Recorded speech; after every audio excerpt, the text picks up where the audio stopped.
బయట తీసుకోవాలి చెయ్యి ఎంత లైన్లో ఉంది చెయ్యి ఎంత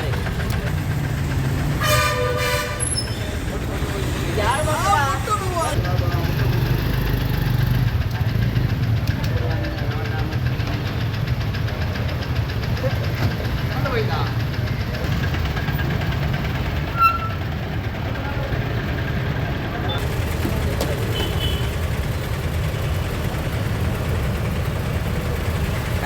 అండి రావట్లేదే సీను కరెంటు పోయిందా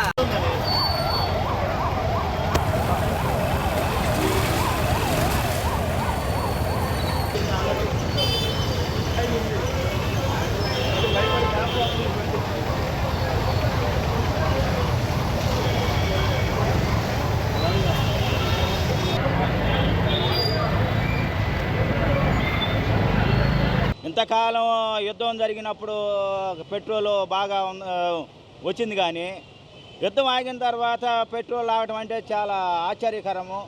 ఎందుకంటే ప్రజలు చాలా ఇబ్బంది పడుతున్నారు, క్యూలో ఉంటున్నారు, గంటల తరబడి ఇబ్బందులు. మేము ఉద్యోగస్తులము, రేపు ఊళ్ళు పోవాలన్నా కానీ పెట్రోల్ లేదు అంటున్నారు. ఏ విధంగానే ఈ పెట్రోల్ కొరత వల్ల మొన్నటిదాకా డీజిల్ అని చెప్పారు, అసలు డీజిల్ అసలు ఆపేసారు వాళ్ళు. రాత్రి కూడా మేము వస్తే ఇప్పుడు కాదు రేపు అని చెప్తున్నారు. ఈ విధంగా ప్రజలు చాలా ఇబ్బంది పడుతున్నారు.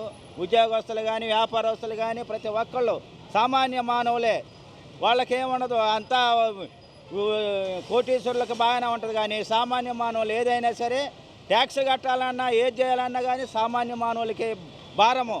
ఈ భారం అంతా ప్రజల మీదే ఉంటుంది. కాబట్టి మీరు త్వరగా ఈ కొరతను తగ్గించాల్సిందిగా మేము కోరుతూ. నా పేరు నజీర్ సార్. రోజుకి ఇప్పుడు డీజిల్ కొట్టిస్తున్నారు, 200 కొట్టిస్తున్నారు. దీని మీద బతికేది మేము 100-150 రూపాయలు కొట్టించినా ఓకే అనుకోవచ్చు. 200లకు మరీ ఎట్టా సార్ ఇది చెప్పండి మీరైనా.